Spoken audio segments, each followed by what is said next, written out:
I'm gonna make this one quick. I'm not even gonna edit this. So basically, I found two things wrong with what your Kiriko is doing. It's macro-wise, it's Suzu usage. You really seem to be, in general, more passive with it than a normal person, or than a normal Kiriko. It's better than being overly aggressive with it and then just never having it, because it's a lot easier to look to use it more than to look to use it less. It's easier to break that kind of habit or to add on to that. So that's good. I'll show you some good examples of that. And then second, micro-wise, it's more just when you decide to heal and when you decide to DPS. As we're going to see in this first example, which is a good lead up. Let's just watch real quick. And then we'll see. So yeah, you're doing fine right now. There's nothing wrong with what's currently going on. Yeah. You notice they're aggressing on a crosshair. However, we go back. We spend a little extra time DPSing.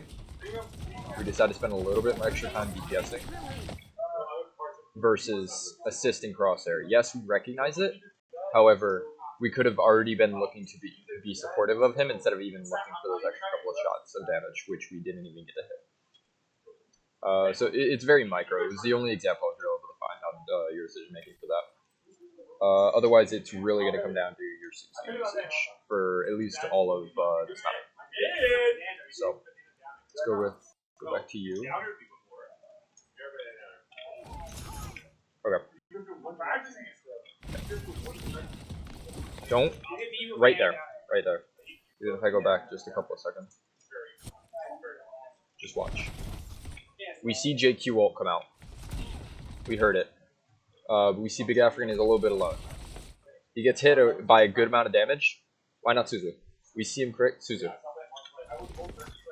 And because we didn't Suzu, or even think to Suzu because we see him alone taking on all that extra damage when we first saw it, he ends up getting demacked, and which is going to force us to have to give a point for a little bit.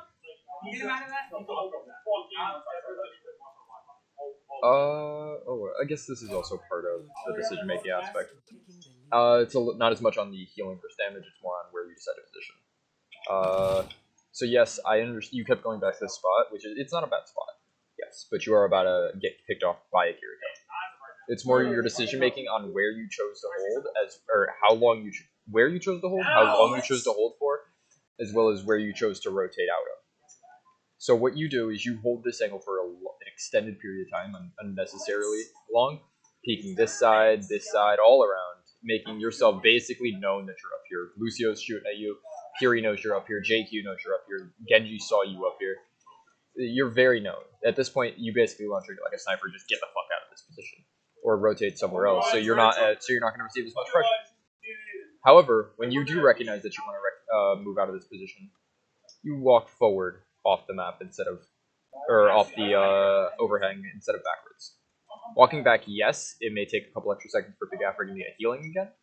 However, it would have been much safer and would have allowed you to survive this. Again.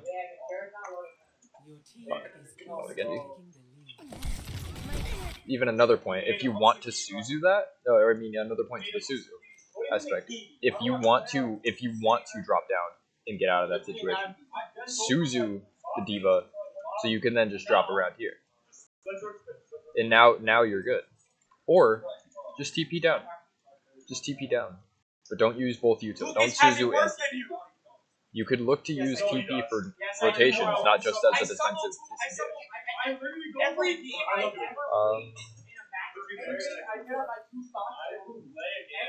Yes.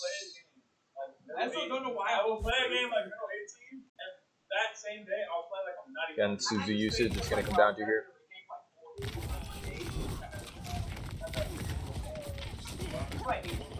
You have Suzu. Hold up.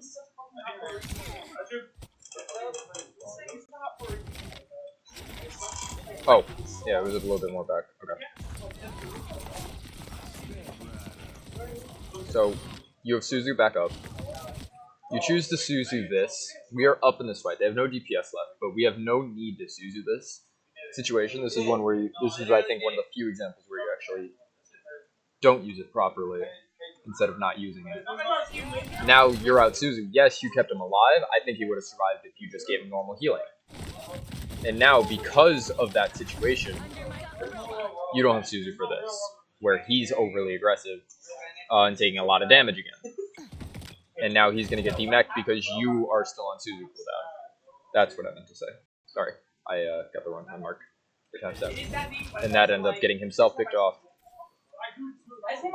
And then lastly, it's one more Suzu usage. Because again, it's just a heavy emphasis on this aspect. I think you'll recognize this almost instantly. We're just going to slow this down. So yeah, you're low. Bean is antied. You're low. You can assume that you're about to take damage from behind. And you have Suzu up. Simply do it. Just Suzu this. Suzu the wall. Suzu anything. Suzu right around your area. Hit both of you. Keep Bean up. Get that invincibility for an extra couple seconds. That would allow you to rotate out and survive this situation. You would have been able to survive and avoid this JQ for the next couple more seconds by simply Suzuing again.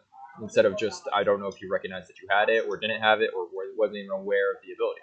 We just want to make sure that we're recognizing it. So going forward, I want you to really take an emphasis on thinking about when you're Suzuing and why you're Suzuing. Because if, like, yes, you can Suzu, and it may take a little damage off of the person, but like we saw with the previous example, it didn't really do much, and you could have had it for a future time. Versus examples like this, where you have it and just aren't using it. So really take that emphasis on that. And if you can, if there's nothing else to do, just think about your decision making in that part. And that's okay.